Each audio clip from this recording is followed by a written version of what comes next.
To this, another episode of A Million Little TV Shows podcast. This is where we break down and discuss episodes of TV shows that you may not have even heard of. I believe these TV shows need a little more love, and that is what this platform is here to do. Each week we will be covering different shows from all over the globe. We'll be breaking down each episode, giving you the main highlights, and going through it bit by bit. But for now, I think it's best that we find out what's on the menu today.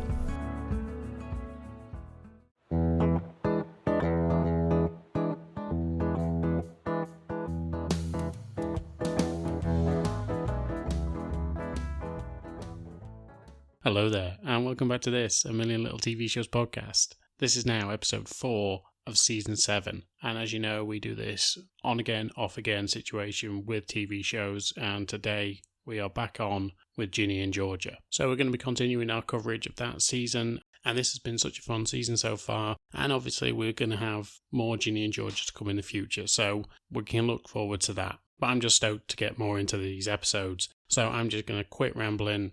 I want to just have a quick introduction. This is going to be 4 episodes long, so it's going to be a fairly long one. So I just want to get through it as quickly as possible, and so then we can hopefully get this over and done with, and we can crack on with some more excellent TV. But this is one of my favourite shows so far that I've actually covered. It came about just my friend recommending it at work, and genuinely I thank him for that because it's such a fun show. Like I've said before, I love like a Southern Belle accent. And this show, when it's about teenagers or families, it's just a nice change from the usual soft-hearted comedy that you usually get. It's a little bit darker, and I appreciate that. It deals with real-world issues instead of just being a laughter track. So, I love it. I'm going to get on with it, and let's get into the show. So, this is Ginny and Georgia, Season 2, Episodes 4 to 7.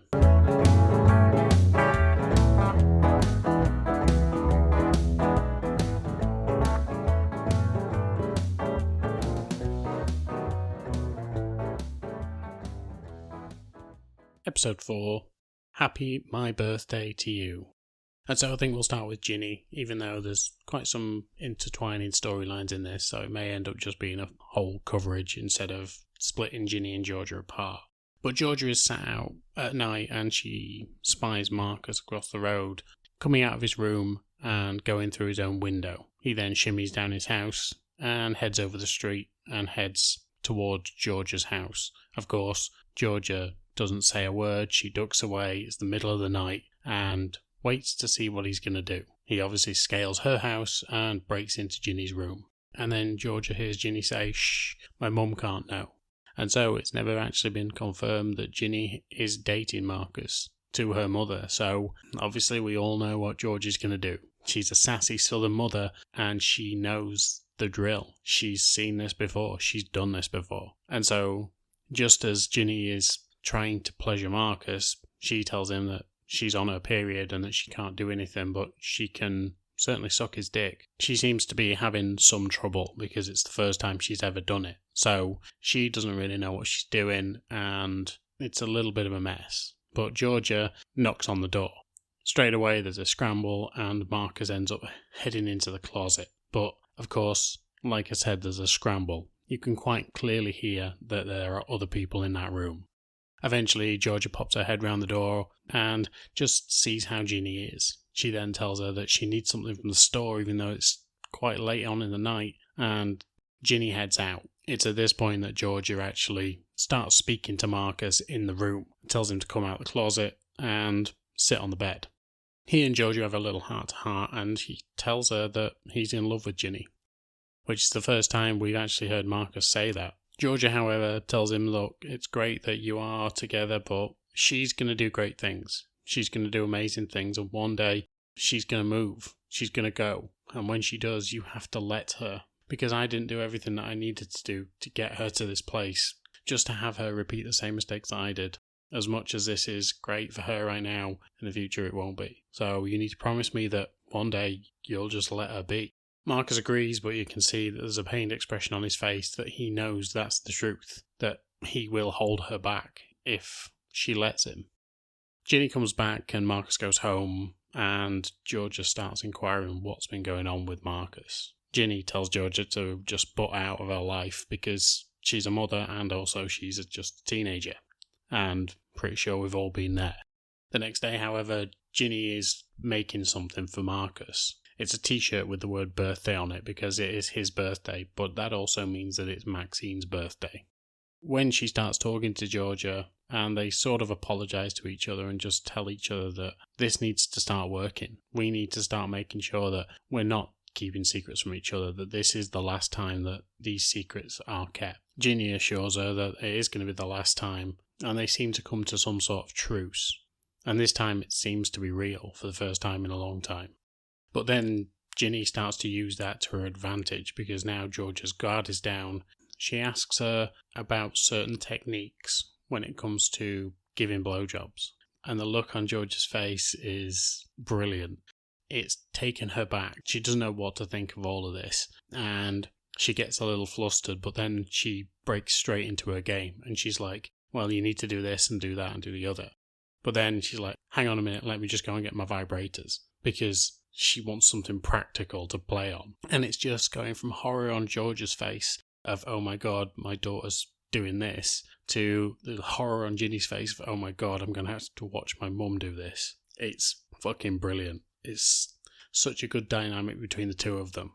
So as I said, since it's Marcus's birthday and his twin sister is Maxine, it's also her birthday. And of course, Maxine is very loud, she's very me, and she wants everyone to know it. So that is the title of this episode, Happy My Birthday to You, and she's going through the corridors of the school, shouting at everybody.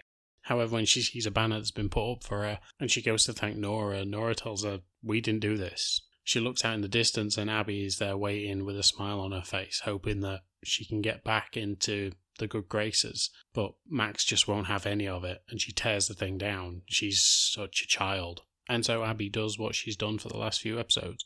She goes to find Ginny and asks her and Marcus to go smoking with her at her house, and they head out.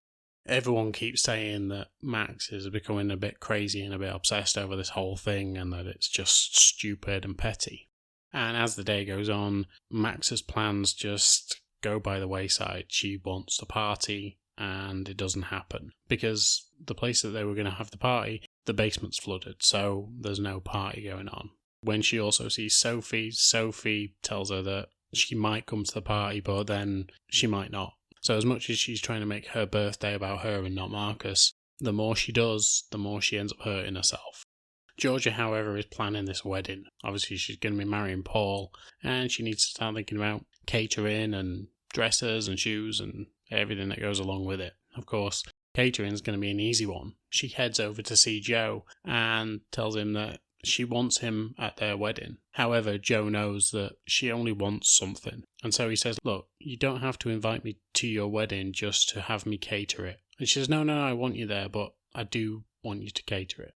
As Georgia leaves, Ginny is actually at the cafe working. She watches her mother walk out and then looks at Joe and sees a look on his face. It would seem that Joe still has a thing for her. However, at this point, right in front of Joe is Cynthia.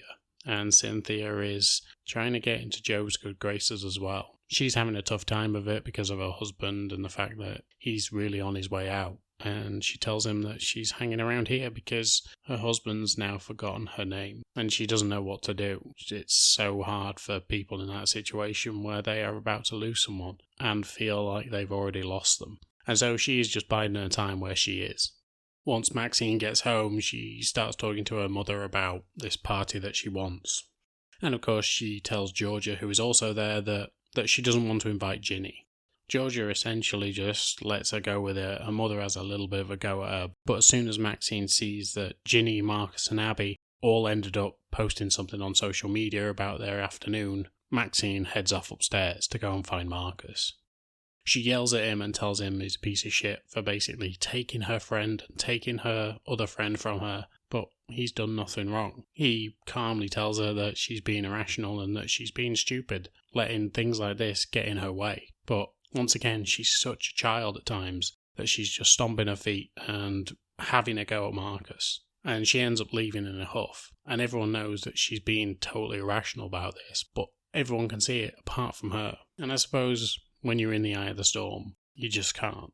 Everything around Ginny seems to be really getting to her. Even though she's got Marcus, obviously she's not got Maxine anymore. Things are starting to be on the up and up with Georgia. She's just not sleeping well, and she has to keep distracting herself with the elastic band around her wrist so that she doesn't end up burning herself.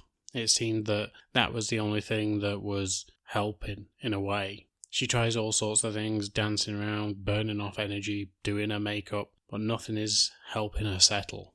And that night, because obviously she's been found out, Marcus isn't there either, so she doesn't have that distraction. And even her helpful little toothbrush that she used previously as a vibrator just isn't helping. So she is in her head a lot at this particular point in time, and she's got a hell of a lot going on, even though when she's in her sessions, she doesn't seem to want to talk, especially about Georgia, which is her main concern.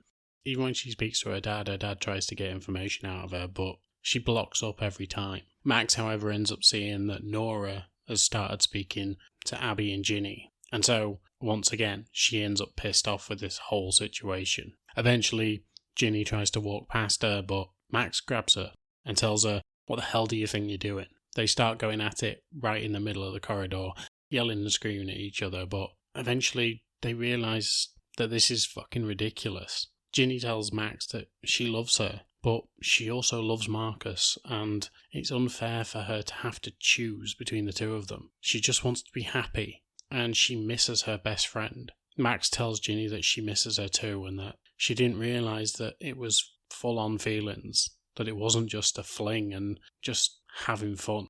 And then, of course, Max turns it back on herself and basically says, "Oh, so you'll basically be my sister-in-law," as if they're getting married anytime soon. But it seems that Max has started to accept what's going on, and finally the gang can be back together. And obviously with the fact that Max has had this problem with this flooded basement, she's not going to have a party. So Ginny tells her that her and Marcus can share a party at Ginny's house. And so now all 4 members of Meng, Max, Abby, Nora and Ginny are all back together.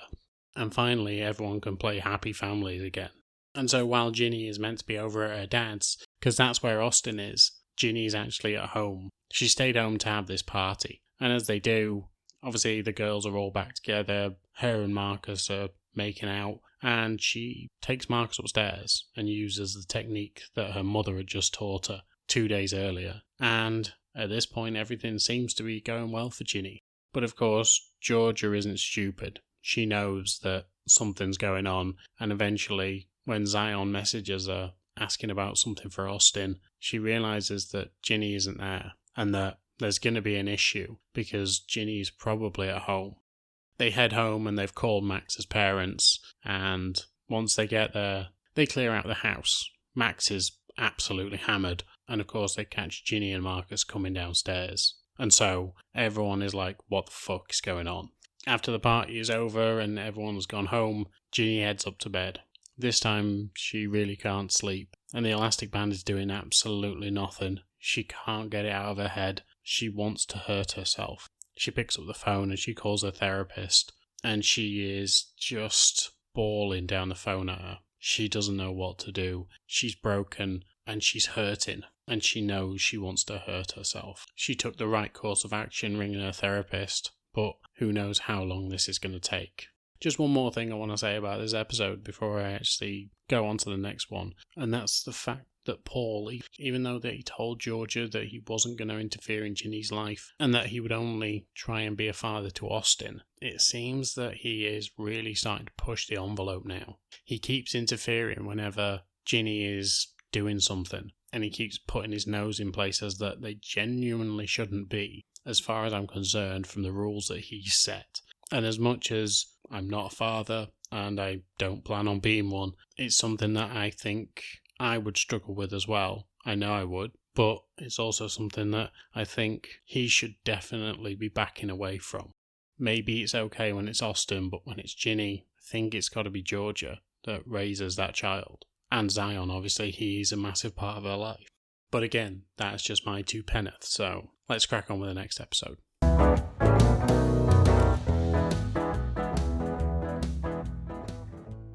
Episode 5, Latkes are Lit. So we see that now that Ginny is going through more and more stress, and the fact that she's ended up having to call her own therapist in the middle of the night just to try and help her out with what's going on. She's actually started running as well, which I can't imagine anything worse. I tend to walk everywhere, and if I started to run, it would be a nightmare. But she's a hell of a lot younger than me, and she's probably got better knees. So, yeah, fair enough. But we start to see that there's very much two sides to Ginny. Not that we haven't already, but even when she's with her friends now, it seems that she is having these anxiety attacks. Not so much that she is having to burn herself, but she feels that need to. So even walking through the halls of school, she's actually having these awful thoughts, and she's constantly flicking the elastic band around her wrist. This feels like it is a powder keg ready to explode.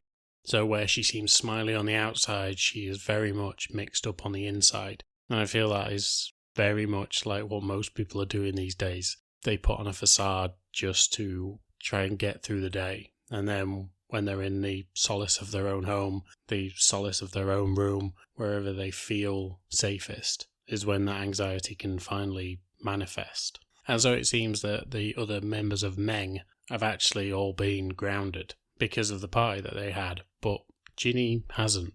And when everyone thinks that it's really cool that Ginny hasn't because George is such a cool mum, Ginny is just over it. She knows that everyone thinks that her mum is cool, but she knows what's been going on behind the scenes. She knows what's under the surface, and what is there terrifies her, to the point where she's actually hurting herself. Georgia, however, is still planning this wedding, and even though she's trying to juggle several different projects at this point, when Paul actually offers her to be able to do something new, it actually ends up being a charity event for the poorest people in the town. Georgia jumps at the chance because we see what she grew up in, and especially once Ginny had come along and she was a few years old, we see that she had a real tough time of it. She was really struggling at one point, to the point where she was actually not eating because she would give up as much food as possible for Ginny. She wanted Ginny to thrive and knew that she couldn't send her daughter to school with a hungry belly. And so we keep seeing these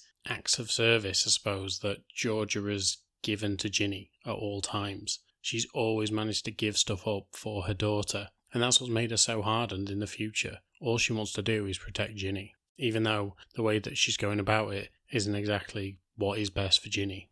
We see some of the other things that really start to get to Ginny when it comes to one of her teachers who is the same English teacher from before who was treating her different because she was black, and he actually singles her out once again to ask her about whether she will provide a book that will encapsulate the black American experience. How do you do that? And it comes up later on with Zion, when he basically says, how would you do that if it was on the opposite foot? Like, what book would you say sums up the white American experience? I mean, they come up with Catcher in the Rye, but I've never read it, so I can't really comment, but that's sort of the one for white people at all times. I couldn't name a book that summed up the white British experience, so I wouldn't ever want that to be a subject for me. So giving it to someone else just because of their race and gender is just ridiculous. And so that is part of Ginny's focus throughout this episode. She speaks to Zion about it, but the one thing that she won't do is she won't speak to her mother. She doesn't want Georgia to find out any of this because she knows what Georgia will do. She explains as much when it comes to a session later on in the episode with her therapist. When the therapist asks why Ginny hasn't said anything to Georgia, Ginny just tells her, without actually telling her, I don't know what she'd do. And we know what's happened in the past. There are reasons that Ginny feels the way that she feels. We see this when she talks to Marcus and she tells him about how she is in a bad situation because a man died. Kenny died because Georgia saw what he was up to and she took it out on him. He was touching Ginny inappropriately, yes, but Ginny feels that guilt. She thinks that a man is dead because of her. No woman should have to feel that way, that she has to be scared in her own home, like Ginny would have been if this had gone further, but she shouldn't be feeling guilty about the fact that someone has died because of the way that they acted towards her. There should have been legal recourse if needed. And so we see this poor 15-year-old just struggling with the fact that her mother has done something bad on her behalf, and she doesn't think it was necessary. And Ginny basically tells this therapist that that's all the things that she's holding in, everything that she's holding back. It will open a floodgate if she lets it out, and she can't let it out. We then see the way that Georgia tries to protect Ginny, in a way that Georgia never had it.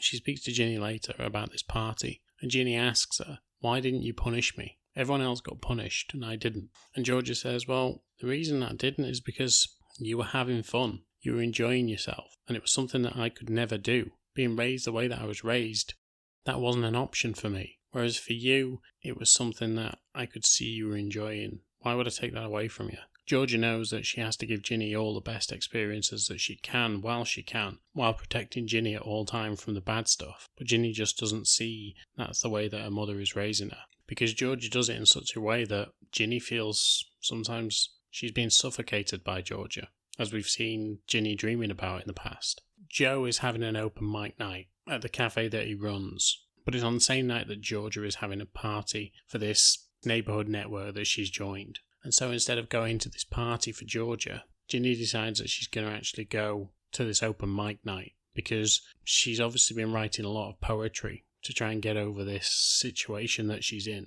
Marcus eggs her on, as well as Padma, and they both think that it would be good for her to actually go to this thing and pour her heart out. Knowing that Georgia isn't going to be there is the bonus. She knows that she can say whatever she wants and it will not affect her mother. And so when she heads over there, she listens to Padma. Padma has sung a song, which is very much about how she feels about Marcus, about the one that got away. Marcus is sat right there while she sings this song, and it's a sad song throughout. Ginny then gets up and starts to do her bit, starts to read one of her poems, and it's all about her mother. However, at that point, Georgia walks in and catches the second half of the poem, which Ginny, as soon as she sees her, speaks to her directly. Without acknowledging her at all, she speaks directly at Georgia, and everything comes pouring out about how she feels about Georgia and how much the monster within Ginny is bred from the monster that is Georgia. And it sums up how terrified Ginny is of Georgia and just everything that she will do and can do when it comes to these situations. And even though later that night she tries to apologise to her mother, Georgia just can't. She doesn't know what to say anymore and just heads off up to bed. As for Georgia, like I say, she's trying to plan this wedding. She speaks to her friend Nick at work and asks if he will be her bridesman, because she doesn't really know anyone else in town and she feels like she's got a kinship with him. He, however, tells her that you embezzled funds. You tried to silence me. You tried to get me fired. Like, why would I be friends with you? But he realises that actually they do get along and maybe this would be good for both of them. She sees it as friendly rivalry, whereas he sees it as career threatening. But when he actually starts to see it from her side, he realises that she's not that bad. He really doesn't know Georgia at all. His boyfriend, however, knows Georgia very well. So while Georgia is planning this other event, this one for the homeowners association or whatever it is, the neighbourhood watch, Nick invites his boyfriend, who is this PI who has been investigating Georgia all along. Georgia is hosting a murder mystery party for this neighbourhood watch thing. And firstly, Ginny can't believe that it's a murder mystery. But when this PI sees what kind of theme it's going to be, he's all over it, because he wants to catch Georgia as much as possible. And she is smart, but she's also leaving massive clues around. Georgia also gets into hot water with Zion when it comes to how she's raising Ginny. Ginny goes over to see her dad and tells him everything that's been going on with the house and the party and her mum and Paul moving in. And Zion knew nothing of it because Georgia won't tell him anything. And so when he confronts Georgia about it, Paul is also there. And to be fair, it's quite a funny scene. The way that she plays the two of them off against each other is genius. She controls the phone while Zion is talking and Paul is there. And every time they seem to ask the same question about the other person. And so eventually Georgia just gives up and essentially says, you two should meet for a drink, but makes it sound like it's their idea. So eventually they end up being buddy-buddy because Georgia has orchestrated it that way. She's a master manipulator, especially when it comes to men. And these two may be smart, but they aren't smart enough to outsmart her. And that was a lot of me saying smart.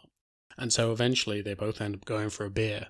However, while they're there, they're actually at Joe's place. And sometimes when these two are actually talking, Joe is sat listening to the both of them. And Joe's expressions on his face, obviously he has a thing for Georgia. It's been said quite a few times now by other people, and he quite clearly has a thing for her. And as both Zion and Paul are both talking about what's been going on with Georgia and what kind of person she is and how manipulative she can be, but in a, they both love her, they both care for her. Joe is just in the background at all times, or he's coming up to the foreground and he's just jibing in with certain things. Like when Paul says that he and Georgia make a good couple, Joe just stands there and just nods his head like, no, you don't. No, you really don't. He is such a funny character. Like I've said before, the father of Marcus and Maxine is the best character in the show, but Joe is very, very funny. But eventually Paul and Zion come to this agreement between the two of them, and they both seem to get on the same page, and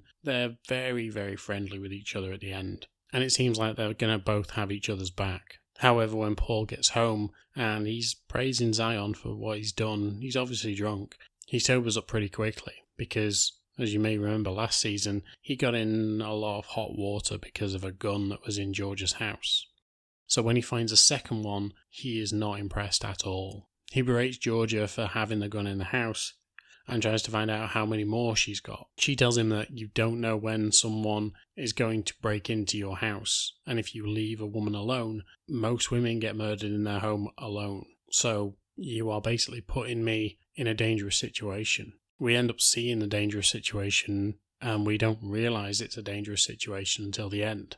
Because Georgia, as a young girl, to try and raise Ginny, was having to go out on dates and bring back doggy bags of food to try and help her daughter out, to make sure that her daughter was well fed. And we see one of these dates happen. A guy comes to the door and Georgia isn't able to get out because of the fact that their babysitter has cancelled on her at the last minute. This guy, however, comes in and says, look, we don't have to go anywhere. We can just order food. They order food and they seem to have a nice time. However, we find out that this guy is Gil. And at the end of the episode, a man walks into the classroom of Austin. He exclaims that his name is Gil, and as Austin turns around, he shouts Dad.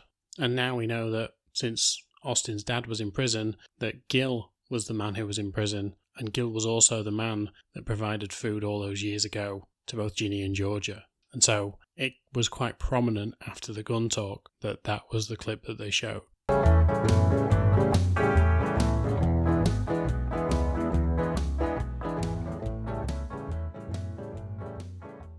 Episode 6, a very merry Ginny and Georgia Christmas special. Now buckle up because this is fucking rough. So after everything that happened with the poem, Georgia just isn't herself anymore. And she usually looks really glam or really put together.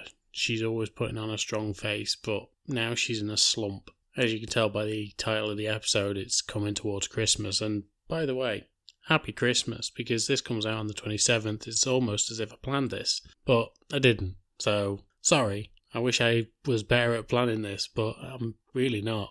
However, George is feeling rough because of this poem that Ginny actually wrote. She feels like she's a monster and she feels like her daughter doesn't like her because of this whole situation that she's put her in. Ginny, however, is in the Christmas spirit. It is that time of year when you start to feel that special tingle and everybody's happy. I'm more of a Marcus character in this situation where now I've got to a certain age and I just don't give a fuck anymore. As you know, I'm going to be away at Christmas and I'd prefer it to be that way. There's a good reason behind that. I just enjoy my own company a lot of the time, and I find that being around family doesn't help. I know it helps a lot of people, but I see the dysfunction. And I just can't. I have to distance myself from all of it. Just like these guys, these are very dysfunctional.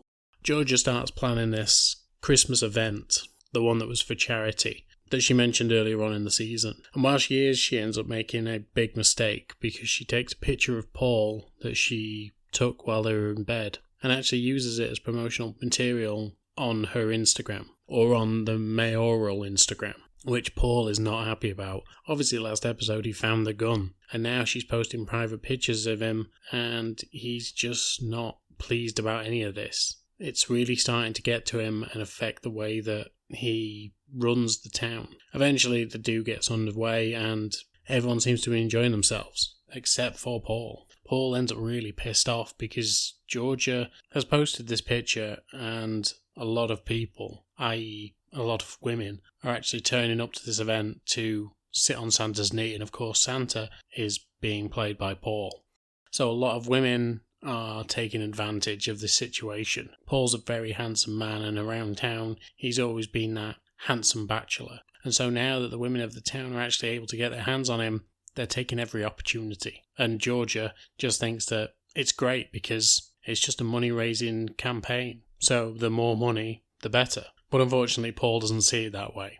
With the fact that Austin's dad has shown up, he's obviously told Austin not to say anything to his mother because he wants to surprise her, which Austin's only a young boy and obviously idolises his father. His father, however, keeps oddly turning up at school and keeps showing Austin magic tricks as well as children in his class, which is all fine and good, but he's a grown-ass man who's just got out of prison and he's hanging around children. It's a bit weird. But I do like the guy that they brought in for this. It's Shawn Ashmore, who was Iceman in the X-Men films. So it's a nice thing for me to see because I did like him in those films. But he really just seemed like this wholesome, lovely guy. And we don't understand what he's done that was so bad that he ended up in jail. Austin and Paul are actually going to be doing something for Christmas, which is they're going to be chopping down a tree. And since they're doing a manly activity, so to speak, Ginny and Georgia decide to head to Boston to go and actually do some shopping of their own.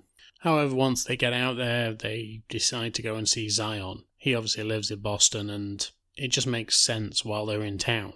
Zion, however, is in a bit of a situation. He's actually got a girl over who he's been texting for quite some time now. When Ginny and Georgia both walk in, just uninvited, and obviously Ginny has a key for the place, thinking that it's okay just to walk in, they interrupt this, what looks like a first date. Obviously in this section I've said Ginny twice, but I actually meant Georgia. As soon as Ginny sees this woman, she is put out by the whole affair. She stumbles over her words, she doesn't know what to say, she says the wrong thing, she says everything that comes into her head out loud, including inviting Zion and his parents over to Christmas dinner, or Christmas Eve dinner, which Zion is happy to do, but it's going to be very awkward due to the fact that Paul's parents are also going to be in town. So, where in the previous episode, as in the previous episode of this podcast, I discussed about the fact that Ginny came from a background where Zion's parents just didn't approve of her, and Paul's parents certainly didn't. They're now going to be stuck in the same room together, which, as you'll hear, is going to be a rough time for Georgia. And so Georgia wants everything to be made perfect. She starts cooking, and when Ginny asks if she needs any help, Georgia says no, but instantly turns around and says, "Of course I do, I'm floundering." Ginny goes and helps her, but at some point, Georgia fucks up, and she drops some potatoes. And it's at this point that she goes full on Maxine. She goes dramatic as all hell. She's laying out on the floor. Everything's going to be a disaster. Ginny tries to help her out, but she says, "Everyone hates me. Paul's parents hate me, Zion's parents hate me, you hate me." Ginny tells her, "I don't hate you. Just things have been complicated for me, and it's just been hard." But with everything around Georgia, it has to be about her. And so when she says, "But the poem you wrote, that told me everything. I heard what you said. I heard the words you used." Ginny tells her, "You obviously didn't. You didn't understand the whole thing, and you just see it as an attack on you." To this point that Ginny doesn't know what to do anymore. Marcus has gone for the holidays. Maxine's gone. She's on her own. And so we finally get to the Christmas dinner. Again, Christmas Eve dinner. That's weird for me because I'm British and we have Christmas dinner. And with the extended families that Georgia has coming over, she is sat at the head of the table and has Zion's parents on one side and Paul's parents on the other. And she is juggling back and forth between the two of them, and it's like watching tennis. Each side is attacking and they're just going back and forth when it comes to Georgia. Ginny gets pulled apart as well, but we'll come to that. And so Georgia just feels attacked. And when she tries to walk away from the table, the first person that gets up is Ginny. Even though there's been a whole background with her mum and everything that's happened, and she's always the one to go after her mum first. She's always the one to try and support her. She heads out and her mum says, anyone but you right now. I can deal with anyone but you. Ginny heads off upstairs and Zion comes in. He tries to calm her, but she's just feeling not good enough. And then when Paul comes in as well, he takes over the reins and she just says to him, look, if it's not about the Christmas outfit, if it's not about the gun, if it's not about everything else that's been going on, like, you judge me as much as they do. And that's what Georgia feels right now. She feels judged. As for the gun, Austin has already found another one stashed in the house. And thankfully there wasn't an accident because he dropped it and I'm not sure whether the safety was on or not. And so things could have got a lot worse, which is exactly what Paul is trying to get away from. Georgia, however, makes her excuses and leaves. She heads into the town and she goes to visit Joe, who is still at work for some reason. She has a quick drink with him and talks about everything that's been going on and that she just needed someone there for her right now who doesn't judge her. And that has always been, while she's been in town, Joe. We're not sure at this point if Georgia actually remembers Joe at all from her past. She remembers snippets of that day because she actually recounts it to Ginny earlier on. But we're not sure whether she remembers Joe. She met Joe on the day that she found out she was pregnant with Ginny. Joe was just out for a school trip, and Georgia had just found out her life had changed forever. Joe remembers that day and even bought a horse and named it whatever Georgia wanted to name it, just to make sure that he still had that link. This person affected him so much that he renamed the horse. But Georgia always seems to talk about things that Joe already knows about, but never claims that she remembers him from before. She thanks him for listening and she leaves. She goes back home and sits with Paul. The next morning, while they're all around the Christmas tree, Austin is opening presents. He shows his mum a magic trick that he's obviously learned from his dad, and instantly Georgia knows who has taught him this. Before she can truly ask him about any of this, the door goes. She heads to the door, opens it up, and there he is, Gil. He comes inside because it's Christmas and everyone's being jovial. Paul is well put out by this. As Gil begins to hand out presents to Austin and Ginny and Georgia, Paul is just staring him down the whole time. Eventually they manage to make excuses and Paul gets Austin out of the house. Georgia briefly speaks to Gil before he leaves. And then we see Georgia absolutely break down. You can see where the panic attacks came from, and she just cannot calm herself down. So whatever this guy did, it was obviously a rough time. Ginny, however, is having a great time. She loves Christmas. It's her favourite time of the year. And all her friends around her are doing exactly the same thing. They're trying to get into the Christmas spirit. Even though Maxine is desperate at this point. She tells Abby about a text message that she's actually sent to her ex, and how it was just one of the most cringiest, awkward texts that anyone's ever really written. I've probably written something like that myself, in all fairness. And she tells Abby that essentially she's been stalking her ex.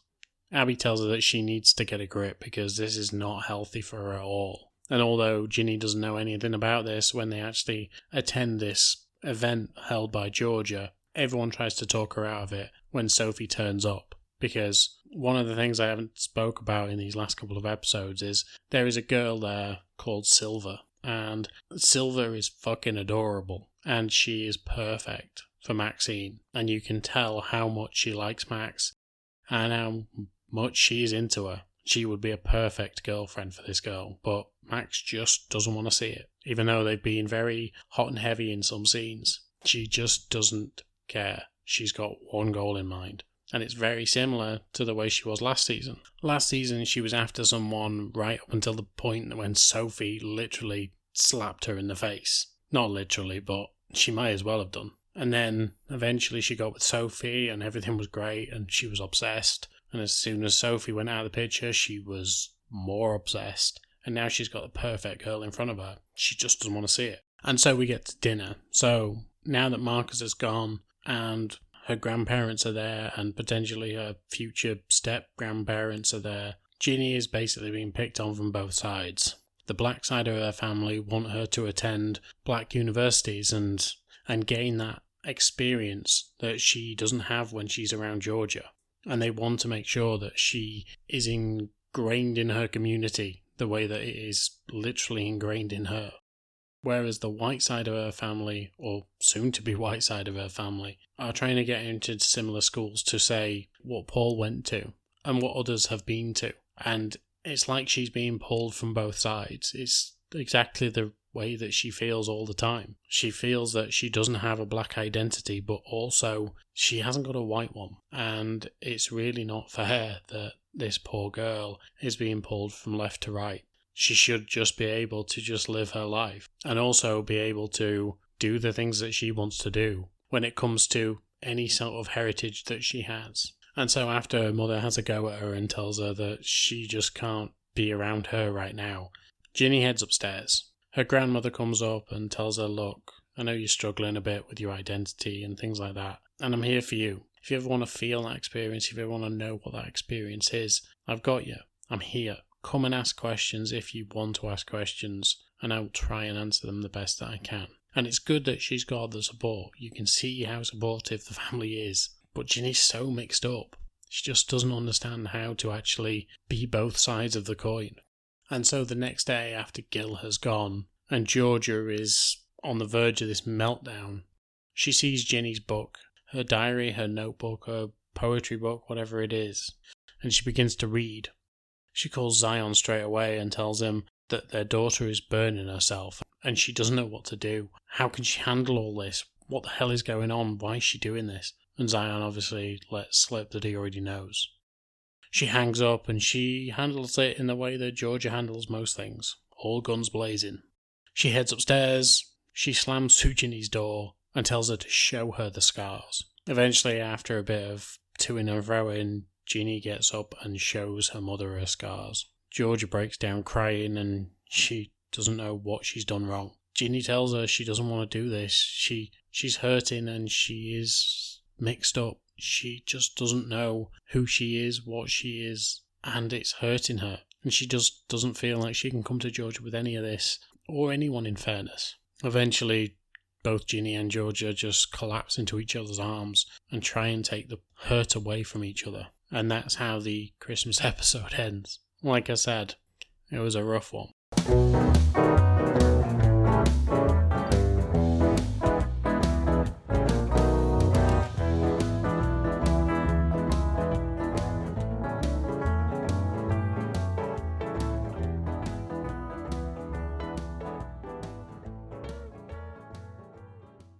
Episode 7, Let Us Serenade the Shit Out of You. So, after Christmas, with everything that went down, Ginny and Georgia seem to be in a lot better place. They've been having movie days and they barely moved, and it seems like the holiday break is now over. And so Ginny will be going back to school. And of course, now that Marcus is back in town, Ginny wants to see him straight away. Georgia, however, proves that a leopard doesn't always change its spots when she heads straight over to see Zion and give him a piece of her mind. She is really not happy with the fact that Zion knew all along about what Ginny's been going through. And not only that he's put her in therapy. But this whole exchange ends up being put on the back burner for a moment because Simone, Zion's new girlfriend, turns up. She's actually been in the apartment the whole time, and Georgia gets embarrassed and heads out. It seems that anytime Georgia is around this woman, she starts to get flustered because she sees how pretty this woman is and educated and everything that Georgia really isn't. But her and Zion do have this spark together. Georgia heads back home and is confronted by Gil. It would seem that the past that they had together was a bit more tumultuous than the one that she had with Zion. And although Gil is all happy and smiley, it does seem like he does have a dark past. We end up seeing this in a cutaway when it shows how Gil actually was embezzling from his own company. I say his own company, the company he worked for. And it was at this point that Georgia actually found a decent way to embezzle money the same way. And it was exactly the same thing that she did when she was in the mayor's office. And so now we understand where she got her history of stealing money from. Gil a young Gil confesses everything to Georgia, and you can see straight away the ideas in her head that she can get easy money out of this, because he's telling her that if it's anything under 10 grand, they can pretty much get away with it, because anything under that cost doesn't matter. He tells her that he's been making up companies and sending in invoices and then paying those invoices. That's how he's been getting this money, and the company just doesn't audit. And we can only assume that this is why he ended up going to jail for this. Gil, however, keeps telling Georgia that he's changed, and that he's not the same person that he was before he went into jail, which, for someone who is embezzling, doesn't seem that bad of a deal. Like, it's a bad thing, but it's a white-collar crime, and you just can't understand why Georgia is so terrified of this man. But there's obviously got to be reasons. We do see, however, that he is very manipulative in a similar way to Georgia. When he heads over to the school and Georgia is on pickup to go and pick up Austin, he turns up. He's already asked Georgia about taking his son to a hockey game, and Georgia told him no. So when he turns up at the school with 2 tickets in hand and says, "Do you want to go to this game?" Austin obviously wants to, but Georgia knows that as soon as she sees her son so happy, she's going to have to grant him access. And by him, I mean Gil. So she allows them to go to the game together. Georgia is always thinking a few steps ahead anyway, and has a watch that she's given to Austin that will track him. So she knows where he is at all times. But when Paul sees this, he tells her that maybe it's time for them to speak to lawyers. That way he can get visitation rights, but he will have to do them supervised. Georgia tells him that she has her own ways, and that he just needs to step down on this one, because Gil won't accommodate anything like that. So she just tells him that she's got it in hand. She will handle this. Eventually they come back from the game, and we get a very weird interaction, but it is tense and funny. Because Ginny that night is at her dad's, and he brings her home. So Austin's with his dad, Paul is at the house, and Ginny's with her dad. So eventually they all turn up together. And we have sort of a Mexican standoff, where Gil, Zion and Paul are all stood sort of staring at each other, while the other 3 have gone upstairs. Eventually Gil leaves, and it's just Paul and Zion, and they both, because they've formed this bond now, look at each other and say, "We don't like that guy, do we?" Now Zion obviously has more information about this situation, but at this point in time hasn't divulged it. And we know Georgia's not going to say anything, because it's Georgia after all. But even after earlier on in the episode that Georgia has told Ellen that she doesn't actually want a party for her bachelorette, Ginny ends up organising one at, of course, Joe's place. And there's only a few people there, but it seems to be a real blast. They actually have a really good time. However, when they get home and Georgia calls out for Austin, Ginny tells her that Gil's got him. At that point, they both walk through the door, and Georgia is just pissed. Eventually, after Gil leaves, she heads upstairs, and she looks for the other gun that she's got. It's here we see why, when Austin dropped it earlier, it didn't go off. She makes sure that there's bullets in it, she makes sure that it's ready to go, makes sure there's one in the chamber, and takes off the safety. So now, if he does turn up again, she will be ready. Ginny, however, goes and sees Marcus, or at least Marcus comes to see her, and it's the first time they've seen each other since Christmas. They spend some time together, but Marcus is a little bit off in his manner, and he lies to Ginny about how Christmas was. When Ginny actually speaks to Maxine, she tells her that she barely saw Marcus over Christmas. He said that he was having a great time with the family, but she says she barely saw him. He was in his room the whole time, and Ginny just can't understand what's going on with him. He skipped school that day and nobody knows why. When she calls him later on, he tells her that, well, it was just because of it's a Monday. So, I'm not really bothered about a Monday. So, essentially, he will be going in on the Tuesday, according to him. Ginny, however, is really struggling with this whole issue with the books at school. Because this teacher of hers, this English teacher, has actually assigned her to present this book. He also tells her that he's not going to be doing the lesson plan for it, that she is going to be doing it, which is something that Ginny didn't sign on for. She didn't really sign on to be handing out black literature either, but here she is. He keeps telling her that he's trying to get on board with this whole thing, but she just doesn't want to be a whole thing. She just wants to be her. And so with him making an issue out of it, it makes it seem like he's picking on her more, even though he's trying to be inclusive. The next day, Ginny comes into school and she gets talking to Silver, because Silver has something to do with this play that they're putting on at school, which Max is in. And she asks if she knows where Marcus is, but she hasn't seen him. Eventually, Maxine comes over and she starts flirting with Silver again. And everyone can see it. Everyone points it out that her and Silver have a thing, but Max just doesn't see it. And then Marcus walks in, and he is fucking hammered. Whatever has happened over the Christmas period has really affected him, and he just seems in an absolute state. Max takes him home and puts him to bed, in a parallel to the scene from when he was looking after her because she was too drunk. We see a very similar situation. She gets him into bed, takes his shoes off, tucks him in and puts a bucket next to him, which is exactly the same thing as what he did earlier on last season.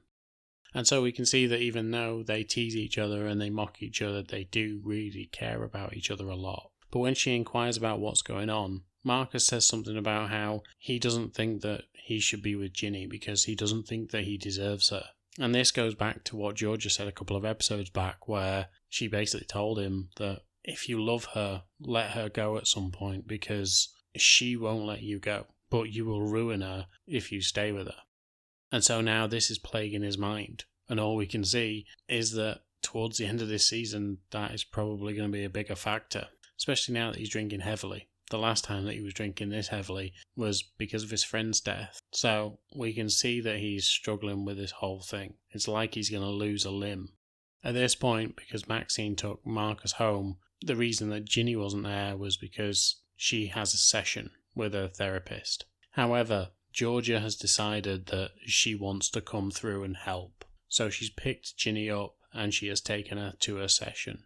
And then she's also been allowed to join the session. After being quite dismissive with it, she seems like this helps her a little bit. This helps her understand her own daughter. And to some effect, Ginny to understand her as well. Because it's not always been easy for Georgia doing what she's done and being where she's been. But Ginny tells her, this is the first time ever that I've been in a place where I can make friends. And I've been so alone for so long. And as much as you are there for me, this isn't the way that this should be. I shouldn't be your only friend.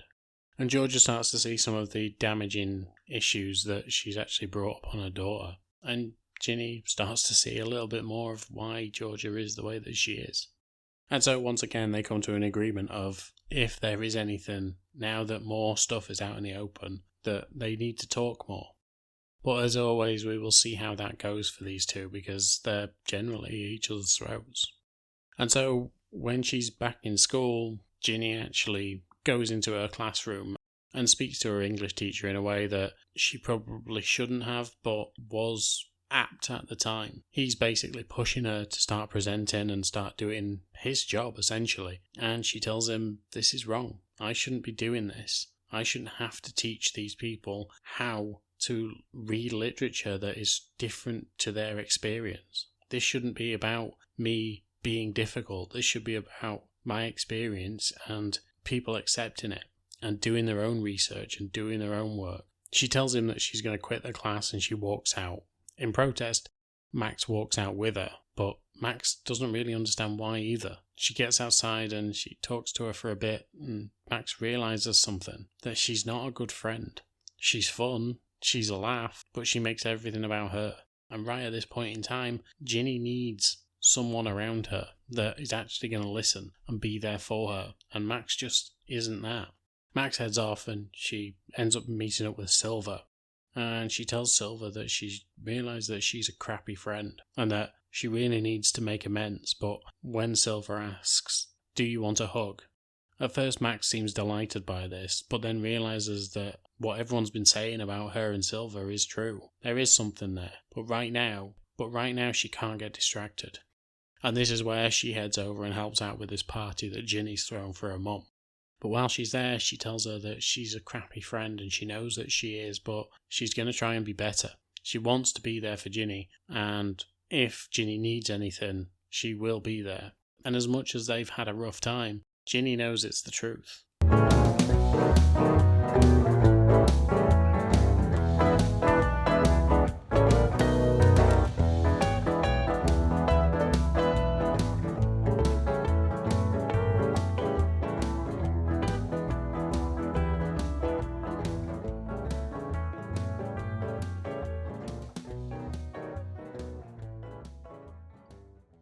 Okay, so where are we at?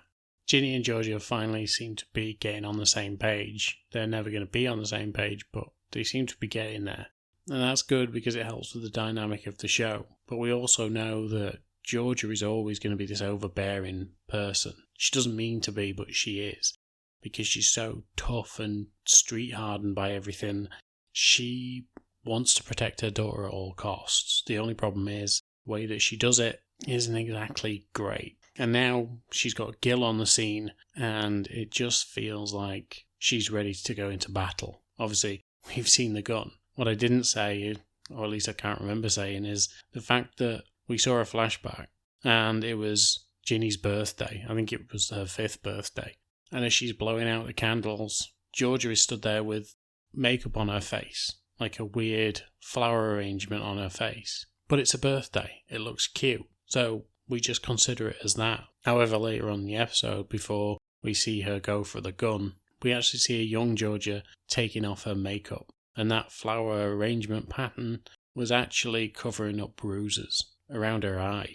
So we now know that Gil is a violent person. And that is why Georgia was so scared of him getting out of jail. It wasn't because of the embezzlement, but we find out in the episode, because he speaks to Cynthia, that it was Georgia who put him behind bars because she embezzled more money than she should have done, and he ended up going to jail because of her. And so now Georgia is running for her life, essentially, because Gil is there, and Gil wants to move into the area. And Georgia has settled in. She's got roots there. She doesn't want to uproot the kids again, so now she's going to have to face these consequences. And whatever Gil throws at her, which, by the looks of him, is going to be fists. So it's rough going for Georgia. Ginny, however, seems to be ups and downs at all times. I think now that her and Georgia have had this heart-to-heart, things will start to improve for her. But the fact that she's been singled out at school just because she's black, even though there's plenty of other black students in there, and she isn't feeling the backup from her own classmates, she's feeling a little bit isolated.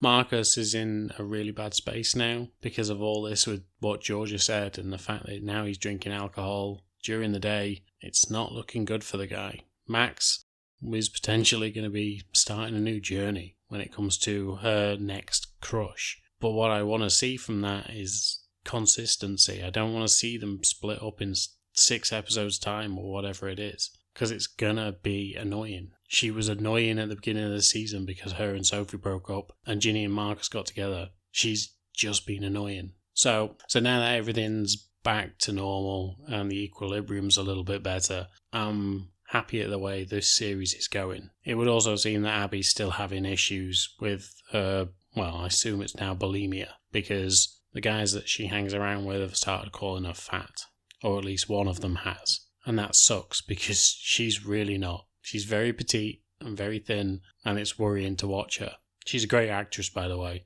I've seen her in a couple of other films and she's fucking banging. She's so good. In fact, this whole crew is. Some of the times that I see Ginny acting, I think she's a little bit stone-faced. But then I realise why she is. She has to be for the character. Because the rest of the time she's so expressive and she's so good at it. It's shocking how good she actually is. Max is a ball of energy at all times, and it's crazy. And Georgia's just fucking Georgia. She's great. But anyway, I'm done rambling. I'm going to ramble next episode about this as well, so I say next episode that I cover this, so episode 6. But as in next episode, I'm going to be covering the final episodes of Hannibal. Hopefully not going to be the final series, but I will keep my fingers crossed for that. And then obviously we're back to Ginny and Georgia for the final 3 episodes of that as well. So for today, I'm done. Thank you for listening to me for so long. I apologise for the length of this episode. I didn't expect it to go so long, but hey ho. Hope you're all doing well out there. But until next time, I will speak to you soon. Bye.